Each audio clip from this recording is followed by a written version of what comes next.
افتتحت جيجر لوكوتر دار الساعات السويسرية العريقة معرض بايونير في مركز دبي المالي العالمي. يكشف هذا المعرض عن 190 عاماً من الإبداع والابتكار للدار. وتم افتتاح هذا المعرض المؤقت بحفل خاص بوجود عدد من النجوم والمشاهير، ومن بينهم الممثل السوري معتصم النهار. هذا المعرض مفتوح مجاناً لغاية يوم 19 من مايو الجاري. وبهذه المناسبة تم إصدار جديد ومحدود من ساعات جيجر لوكوتر، وهي 20 قطعة في العالم فقط.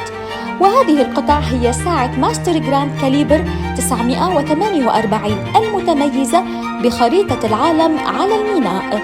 إصدار محدود باللون الأخضر بالأنامل والتوربن طائر حول الميناء على مدار 24 ساعة. لمعرفة المزيد عن المعرض والساعة ذات الإصدار المحدود زوروا موقعنا thejewelrytales.com.